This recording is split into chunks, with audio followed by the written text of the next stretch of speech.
Well, good evening, YouTube, and welcome.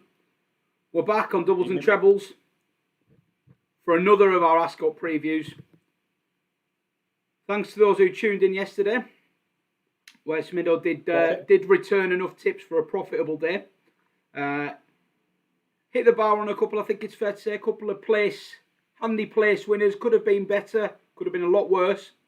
And a nice win from Palace Pier, Adam. Really impressive. Palace Pier. I was a bit underwhelmed actually by the race.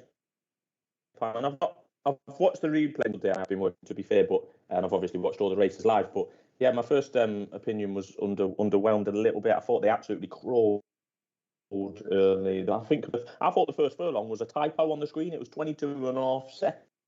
It still might be a typo, but that's what I saw on the screen. But yeah, Poetic Flair was the one really that I said yesterday was just, pure simple price race. It wouldn't be my usual style. But like I say, if the trainer is running him in the fourth Group 1 in 40 odd days, the trainer owns him and trains him. He knows if he's fit or not, and he went and duly. So I was quite happy to have that one on the spreadsheet. Pyman Maximal actually looked like he was going to win that race at one stage. He was definitely travelling second best to Poetic Flair, nicked to place. Patrick Sarsfield went about 10 on him running, unfortunately for us, and could only get second. And Arthurian Fable as well. I'm not sure what price he went on him running, but he would have been pretty short and got another place there. So yeah, we hit the bar on a couple. Oh yeah, Lord Glitter's fourth, but there was 3 places behind Palace Pier. So we staked 11 points in total and returned 13.30. It's nothing to write home about, but it is a positive, and we've had another positive day in your neck of the woods on doubles and trebles, Primer. Yeah, another darts winner. It was yes. Yeah, not your standard winner really. I mean, it got to the semi-finals, but it was 100-1 chance getting to the semi-finals, and first 4 quarter odds. That's a 25-1 winner. So get it in the book. We had a 28-1 outright winner yesterday and a 25-1 place winner today. So yeah, absolutely flying in the first 2 days of the Super Series. 2 more days of that to come. So if you do want to just blindly follow tomorrow's losers, they'll be tweeted out around the midday mark ahead of a 2 p.m. start. So that's a little bit of a sideshow to the Ascot action and all the other stuff going on as well around the sporting world. But we're going to dive into Wednesday's action now, look ahead to tomorrow's races, running through them one by one. I'm getting a message about our connection being a bit shaky. I know Adam's you're in hotel Wi-Fi, aren't you, and stuff. So do let us know in the chat if the connection's particularly bad, and I'll maybe pause it and try and have a little play around. But hopefully it just improves as we go. But yeah, we'll dive straight in with the first race. Hopefully things settle down. Do let us know your questions and views on tomorrow's racing in the chat, and I'll try and get to them in due course. But Adam, for now, I'm going to throw you straight in with tomorrow's opener, the Queen Mary. What's your thoughts? Yeah, it's just a 22 run of 5 furlong juvenile race where the American Wesley Ward trains both the favourite and the second favourite. Now, I do have a policy of just ignoring the American runners. It paid off in the the American runner did not win the Coventry, let's say. But this is the most dangerous race to do it in because Wes Ward has won this race 4 times in, I think, the last 12 years or something. So he's obviously got a fairly good chance of doing so again. There's quite a few I like in here, so I'm going to cover a few bases, but I will only be back in one, and I will only be putting the one official selection up. So Desert Dreamer has certainly got a chance. Won well despite traffic problems last time at Newmarket. Would be shorter than 14-1. He is best price now. It'd be shorter than 14-1 if he was trained by a more sexy trainer than Ian Williams. If you watch that replay back at Desert Dreamer, he did genuinely have traffic problems, found the gap and scooted away. I think he was ridden by Holly Doyle that day, but don't quote me on that.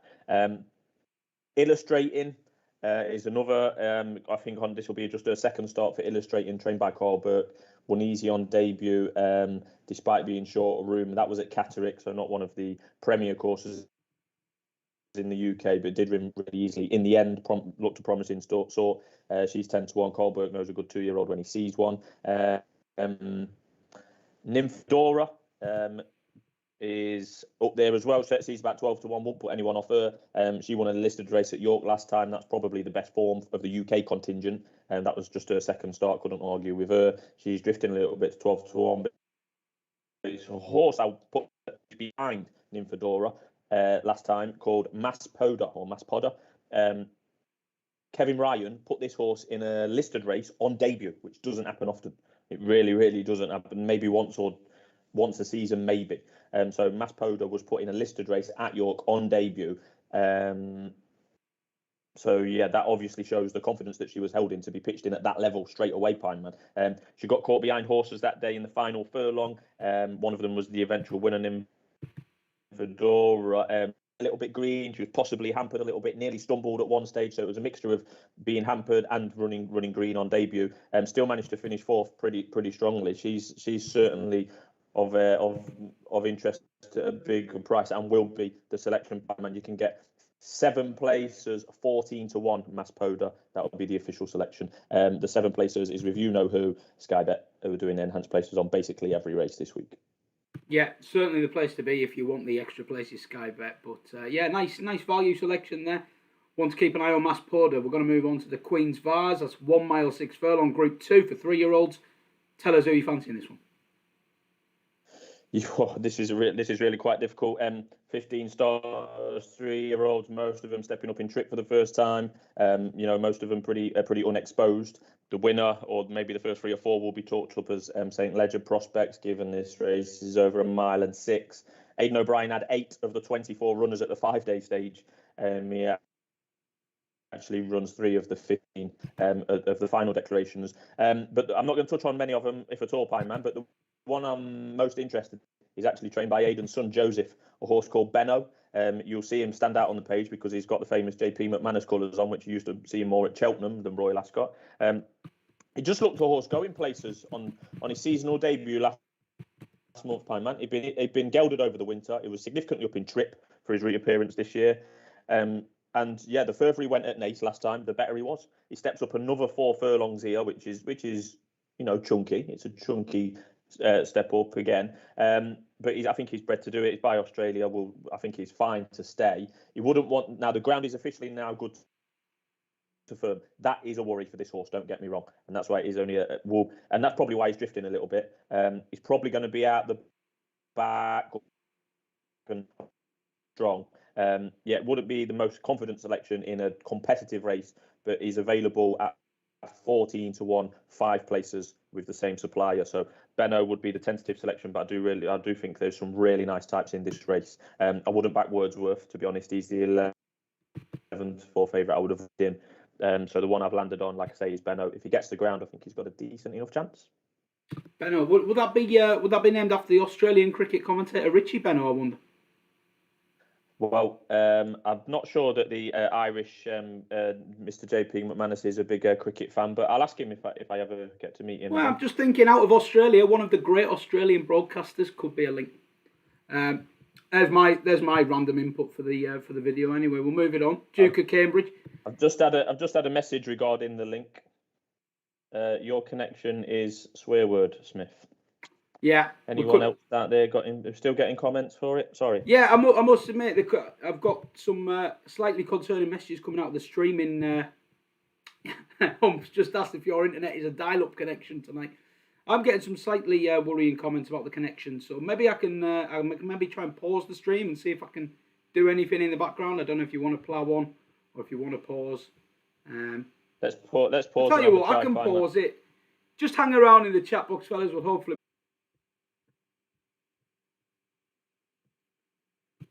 With a bit of luck, we should be back on. Do let us know if the connection's improved. My technical repertoire isn't quite as good as some of these other YouTubers, but I've flicked a few switches. We'll see what happens. Right, Smido. Turn it back on again. Yeah, yes, right. That's effectively what I've got in my locker, turning off and on. Yeah. Right, where were we? I think we were on the 3rd race, weren't we? Yeah. Don't know if you just want to recap on the last 2 minutes if people are having connection problems, or if you just want to crack on. Well, Queen Mary, I thought there was a few with a chance, but I've gone with Maspoda, 14 to 1-ish. with the placers. Queen Vase, I would take on the favourite. I've landed on Benaud or Joseph O'Brien each way. And it is an if he handles the ground, hopefully he could go well and possibly nick a place in a competitive race. So on to race 3, Pyman, the Group 2 Duke of Cambridge for fillies over 1 mile. I think, so Lady Beaufort is the clear favourite, the obvious bet. Similar-ish, really, to what I said about Poetic Flair. If they're looking you in the face and, they've got the form there and they're still, there's still possibly value in the price, then back it. But I'm not taking my own advice on this occasion on Lady Beaufort. She's the highest rated by some way. She ran in the Palace Pier race in the Lockings a few weeks ago. Was 1.5 lengths behind there. Clearly, that's really good form. You could definitely argue she should be shorter than 2 to 1. I know I say this regular, but if she was trained by Mr. O'Brien, she would be shorter than 2 to 1. But in reality, she's trained by William Jarvis and ridden by Kieran Schumacher, both unlikely to have a better chance than this to win at Royal Ascot this year and probably the next 5 years. Career best efforts on the last 2 starts. And I know I say this often, but I really, really do mean it this time. I wouldn't argue with anyone at all that wants to back her at 2 to 1. Wouldn't put you off at all. Ideal for multiples and people that are trying to play up that way. I will not be backing her. I've gone for one that has form behind Lady Beaufort, and that's Lavenders Blue, a horse I have put up before in that race, I think it was. But yeah, Lavenders Blue is available at 12 to 1, 4 places each way with 2 or 3 suppliers. Like I say, I put her up before, and that day when I put her up, I think she got a place. She was just half a length behind Lady Beaufort, and that was at Newmarket. I think she's better on a less undulating track, like Ascot. That was in a Group 2. This is a Group 2. I bet this is a better Group 2, though, to be fair. The only difference between Lady Beaufort, to me, and Lavenders Blue is that Lavenders Blue has not ran since they last met, and Lady Beaufort has. Lady Beaufort's 2 to 1, and Lavenders Blue is 12 to 1. Now, I'm not here saying that Lavenders Blue is better than Lady Beaufort. I'm not saying that. I just think that if she can reproduce that form, being half a length behind Lady Beaufort, I'll take that again tomorrow. If she's half a length behind Lady Beaufort, she should have bloody well placed. Put it that way. So it's just a bit of a price play, really, there, Pyman, at 12 to 1. There's another horse that outsider of this field is 28 to 1, Posted. A horse I would have been all over at Epsom, but she was a non-runner due to the ground at Epsom. Now, Posted would need to make a big, significant step up. Lavenders Blue does need to make a step up to place or win this race, don't get me wrong. But Posted is like leap of faith stuff. She's not going to be an official selection, but just want to maybe keep an eye. If she was to continue to drift Posted and get to 33.40, then I would back her, don't get me wrong. But she's 25 at the moment. I'll be keeping an eye on the price. And if I do well in the first couple of races, I might have a couple of quid each way on Posted as well. There you go, then a couple to keep your eye on. And the questions are coming in. It does appear like the connection has restored itself. So good to be back on. Got the comments in the chat from Brutus. We've got what I think is Wayne Harrison in the chat there under one of his many aliases. We've got Simon Smith in there, Stephen Derbyshire, Andy Humphrey. So good to have you all in.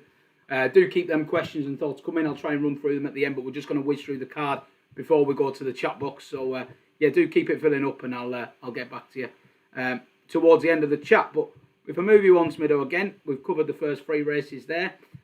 Hopefully you all got the gist of what was being said if the connection issues were wrong. But if not, do get your questions in and we'll go to them. Prince of Wales next, the Group 1 over 1 mile and 2 for 4-year-olds or older. Where are you thinking on this? Love is a surprise runner to be a participant. I didn't think she was going to run. The vibes were she was going to stay in Ireland. This is her first run of the season. She's 6 to 4, which she should be. I think she should be favourite. In my eyes and many others, Love lit up the 2020 season. 3 runs, 3 wins. 2 of them were in classics. She's been off a very long time, Pyman. It's coming up 300 days. I think I've not got that in front of me, but she's been off a long time. This will be her first run of the season.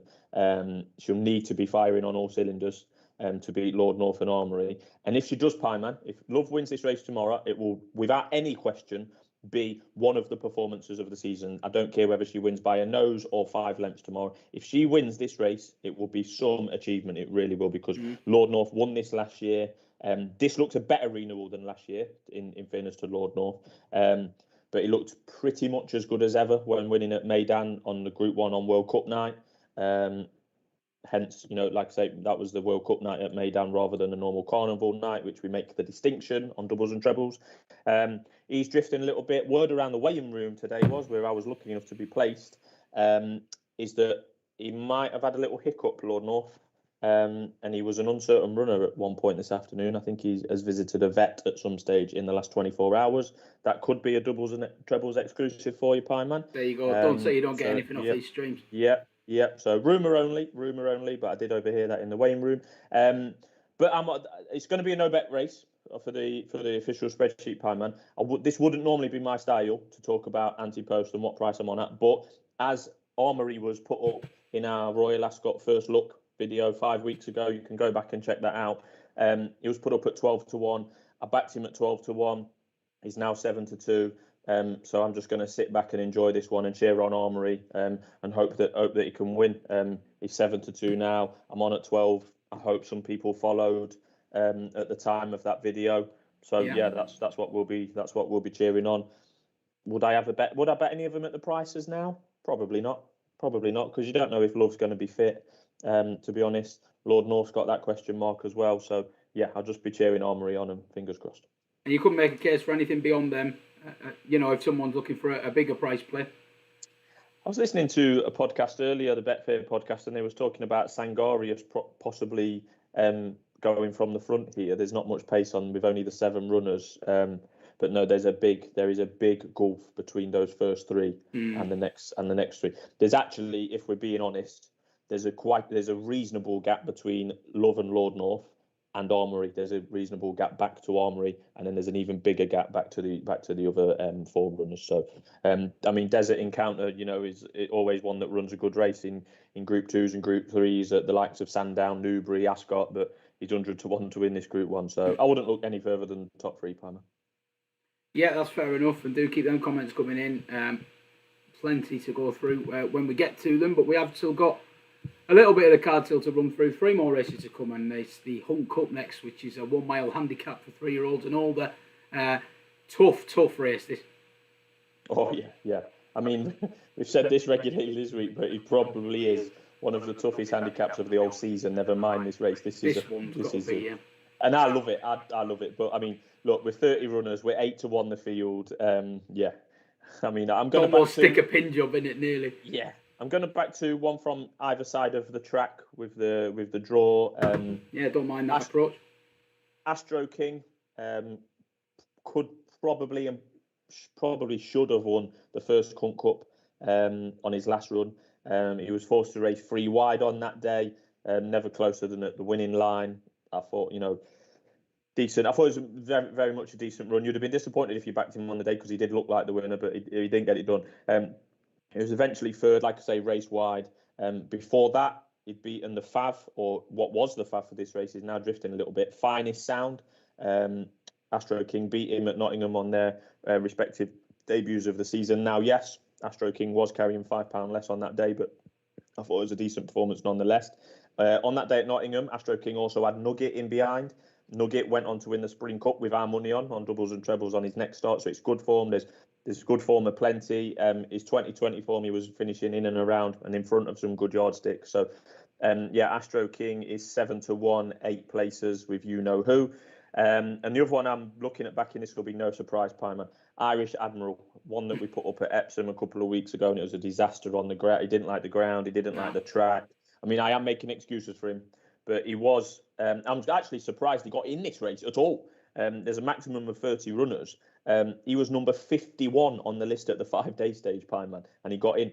And there's not normally that many defectors for a race like the Hunt Cup. Everyone wants to win it, decent prize money on offer, etc. But I earmarked Irish Admiral for the Royal Hunt Cup some time ago after he caught the eye at York. I know Lee Jones in the chat. If he's in the chat, he's a fan of Irish Admiral for this race as well. That was on his penultimate start. Made a sweeping move up the straight. Just looked a horse full of potential and well handicapped. That was at 10 furlongs. He's back down to 8 now. Like I say, I did put him up at Epsom and he bombed out and ran badly. That's the top and bottom of it. But if you wanted to be put a positive spin on it, you could blame the ground and you could blame the track. But Irish Admiral is 10-1, 8 places, so they're the two. Yeah, plenty of comments on the Hunt Cup, some negative, some positive, but I will get to them. We've got a couple more races to whiz through first. And if you are joining us late, we had a couple of connection issues. We were down for about 5 minutes, so we're going to run slightly over 9 o'clock, one night only. We'll be going into the 9:05, 9:10 range, so still time for them questions and comments. But first, the penultimate race of tomorrow is the Windsor Castle over the minimum trip, 5 furlongs for the 2-year-olds. Wesley Ward, again, a big factor in this race. Yeah, just the 28 juveniles. This is one of the lesser juvenile races. It's actually a listed event. The likes of the Coventry and Queen Mary that we've already covered are Group 2. So this is a bit of a dip down. Very similar to the Queen Mary, which is the first race on Wednesday's card. Wesley Ward as the first and second favourite. So there's another market made for each way betting, given that I'm about to ignore the first and second favourite yet again. Dig 2, I would say, is an English contender that is vying for second favouritism. But yeah, Wes Ward's got 2 right at the top of the market as normal. 7 of these have got 1 run to their name. 11 of them have got 2 runs to the name. So well done to anyone who backs the winner of this race. Honestly, I looked at this today for quite a while and I was trying to pick something up. It's so difficult because you don't know how much potential they're showing on debut, what they're beating on debut, etc. So I'm taking a bit of a swing, Pie Man, and the one I've landed on, there is a little bit of blue round for it. It's called Ernies Valentine. Big price. Yeah, trained by Paul and Oliver Cole, father and son duo. It's 20-1, 6 places each way with you know who. Won on debut at Leicester. I thought he showed plenty of inexperience in doing so. He got the job done. Hopefully he can come on for that run. But like I say, it's a big money selection and it is a hit and hope pretty much. But sometimes we've seen some big price winners already at Royal Ascot. So hopefully that continues. But yeah, I think he's probably trained to do the job. That was good to firm at Leicester. It's good to firm at Ascot. They booked Shamie Heffernan actually, who famous Ballydoyle second or third string rider.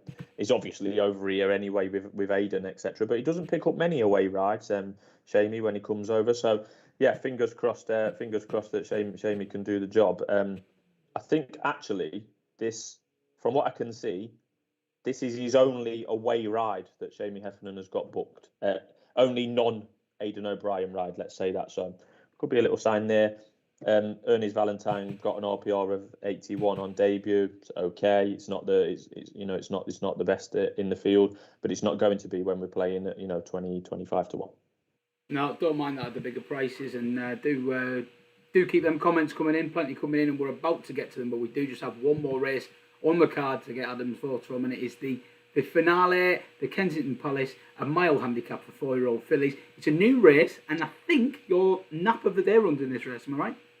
Yeah, most confident selection of the day. Possibly, I'm trying to remember back to Tuesday. Possibly the most confident selection of the week, but it's definitely the most confident selection of the day.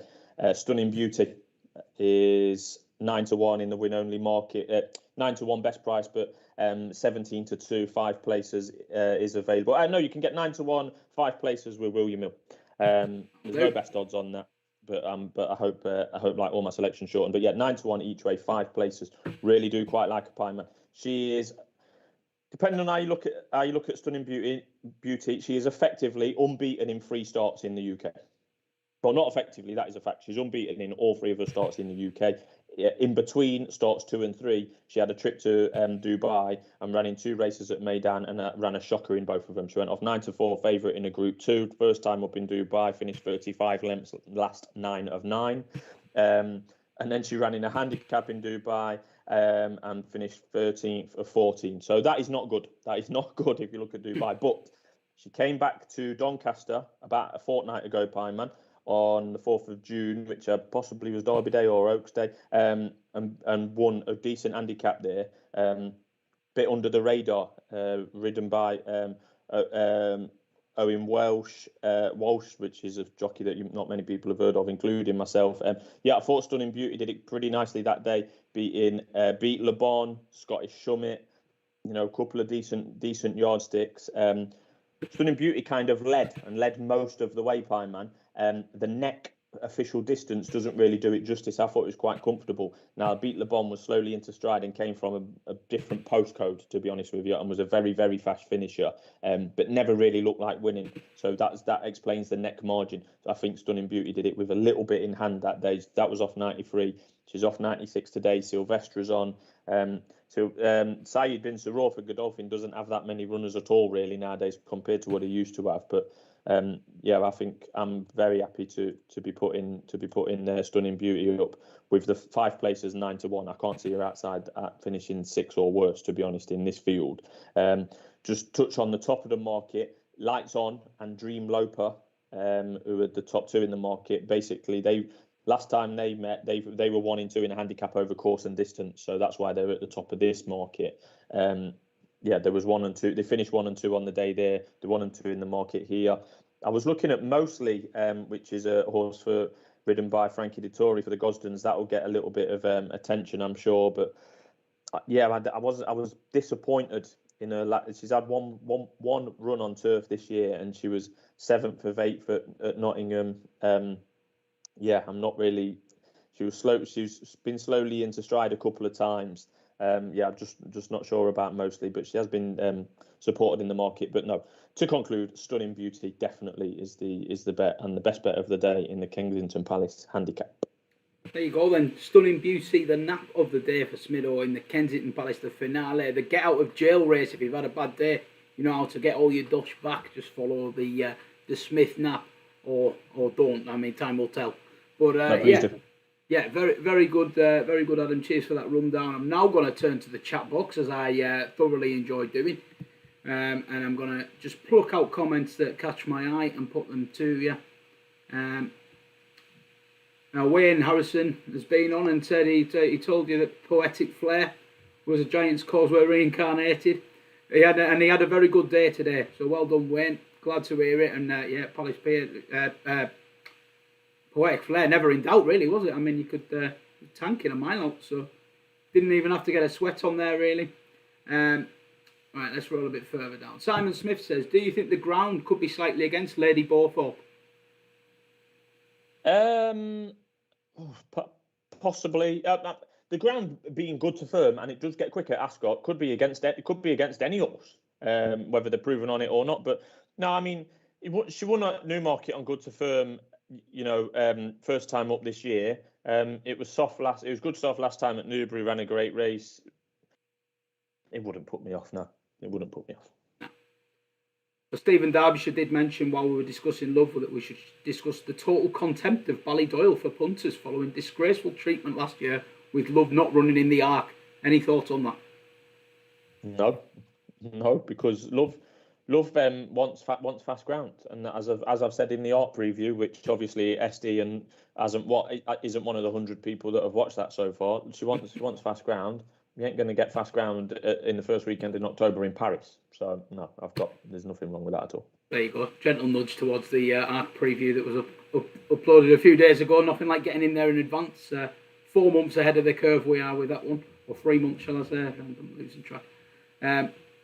Let's go. Simon Smith also says Double or Bubble looked impressive last time out. And he also suggests laying Lord North, which after your little nugget of information from the Wayne room could be a shrewd call. Yeah, that's fair play. Double or Bubble, but I think she's got a really, trained by Chris Wall. She's won three out of the last 4 starts. Or 3 out of her 4 career starts, should I say? And the last 3, I wouldn't put people off. I think she's related to one of the a horse that's won Mix and Mingle, related to that horse that had a good run. Yeah, wouldn't put anyone off that. Yeah, I don't like Queen Power in that race, by the way. That Duke of Cambridge, that Lady Beaufort race, I don't like Queen Power. I think she's better. This is over 8 furlongs. I think she's better over longer and takes too long to get going. Her last 4 starts have been over further than 8 furlongs. She's 9-2. I wouldn't have her at all second fav, no. Then when we got onto the Hunt Cup, we had Andrew Humphrey saying Hot's the door each way. He fancies in the Hunt Cup. Simon Smith suggests only going for high numbers. Says only high numbers on the straight unless the ground is soft. Good luck with that one, Simon. Always interested to hear these theories about sort of bias and course bias and stuff. It seems to be a bit of a bias for the near side, especially in the early races today. Is that fair to say?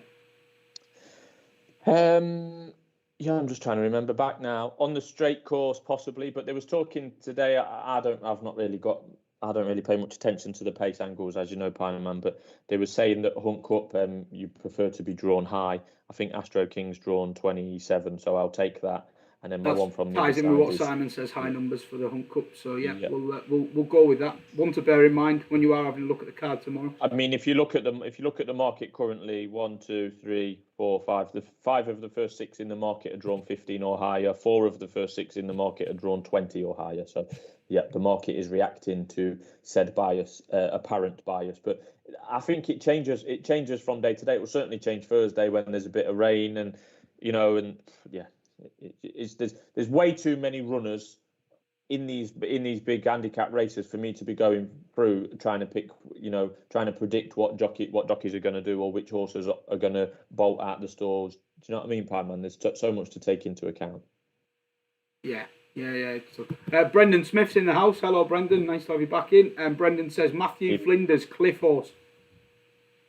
Well, Brendan has got many Cliff horses. And Matthew Flinders is probably one of them. Beat Le Bon's another. There's Escobar's another for me that I'm not back in this time. Yeah, there's plenty of Cliff horses around for Brendan, and one of congratulations to SD in the chat, because one of his Cliff horses today, Oxted, actually won a Group 1 at Royal Ascot. So fair play to won nicely as well. Roger Teal. Yeah, fair play to SD there with Oxted. Yeah, it's always satisfactory when you follow one for a while and it lands on the big day. But there we are. Just scrolling a little bit further down here. Yeah, Andy Hump mentions a chance for the master trader Dave Loughnane in the last with Lola's Showgirl. I think there's one of his on Thursday that I fancy, but I can't remember now. I can't remember which one it was, but there is one. Yeah, David Loughnane. Yeah, he's got a decent record at Ascot, as Hump well knows. Yeah, I'm sure he does, yeah. Paul Harris says tomorrow's dream been laid out for this race. Sorry, I'm not sure what race he was referring to there. I think it was that's in the Queen Mary. Yeah, wouldn't put anyone off that. Trained by Ian Williams. Yeah, I know Kevin Blake of ITV fame likes that. So yeah, wouldn't put anyone off tomorrow's dream. No, I'm talking about the wrong horse. Sorry, that's another dream. Getting my dreams mixed up. Well, this is the issue with live YouTube, and Callum Shepherd, to save you bacon, Callum Shepherd asked, what's Smidow's opinion on the ride on Dabab today? Was a bit disappointed myself. As was I, given I was on at 12 to 1. We'll need to watch it back. We'll need to watch it back before commenting. But I said last week, Andy Jones asked me, would I be concerned about Dettori being on the other Gosden one? And I answered no. I got that wrong. I would have preferred the Tory on. That's about as much as I will say about the ride today. But yeah, I've not really watched the replays yet, Pam, so I can't comment too much. Yeah, Andy Jones has just arrived in the chat. Better late than never, Andy. Good to have you in. Says a case of you 16 to 1 for the Commonwealth. When the rain arrives on Friday, it'll be fav. A big call. I'm on Dragon Symbol big for that race. Rain is bad news for Dragon Symbol. Couldn't comment on the one that Jones has put up, but I will have a look. Going back to tomorrow's dream, she's not shown form good enough this year in the last year, to be honest. Wouldn't be for me. Paul Harris thinks she's been laid out for the race. Yeah, I mean, he's got cheek pieces on for the first time. Hopefully, Mr. Harris is right, because she's 20 plus to 1. Yeah, good luck with that one, Paul. We'll wrap it up in a sec, but Simon Smith says, come on, Astro King. Paul Harris also says, Bell Rock in the Hunt Cup, the draw is perfect. Bell Rock. That was the horse that at Newmarket, which I said I feared massively, and he duly went and won. Oh, yeah, I remember it. Yeah, remember it. Yeah, I didn't have a penny on, and he won well. I think Bell Rock's top weight.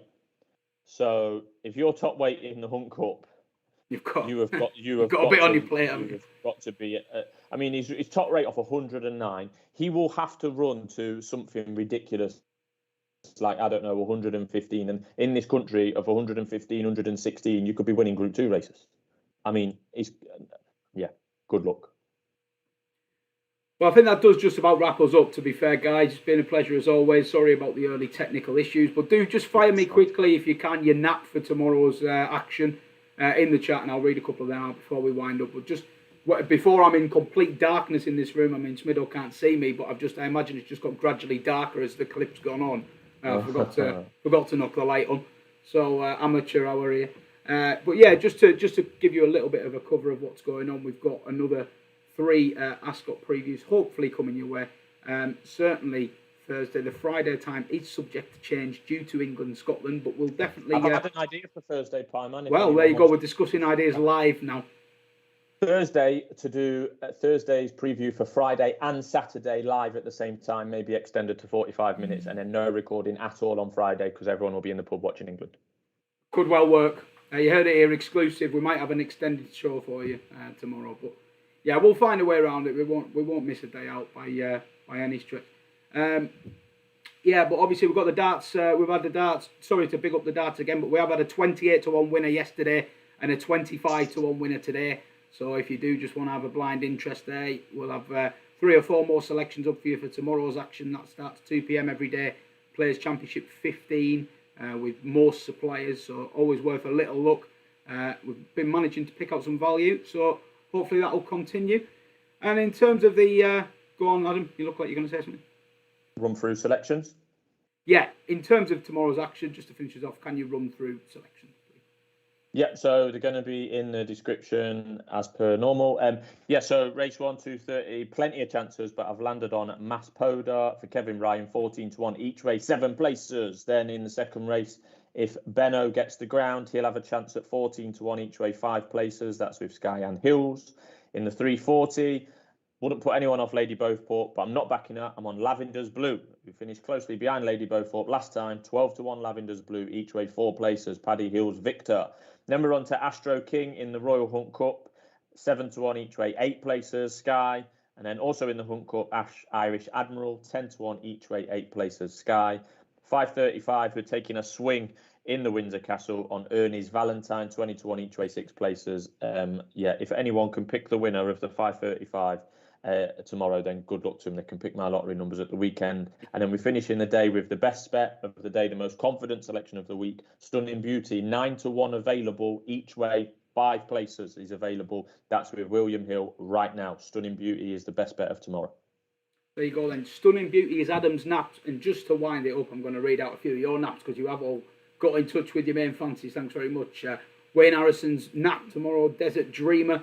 We've got Dig 2 is the nap for Callum Shepherd. Double or bubble for Brutus. Irish Admiral on at 20, says Brendan Smith. Stowell each way in the Queen's Vase for Andy Humphrey. Stephen Derbyshire, his nap is Smith to wear a suit from next. I think that's the best shout I've seen in the entire chat so far. DKNY all the way. DKNY, there you go. Nap is Astro King for Simon Smith. And I think, some nice comments to leave it. This is a good comment to leave it on. Wayne Harrison says, if Lavender Blue wins, I'll come off YouTube. The people are going to be gripped to that race now.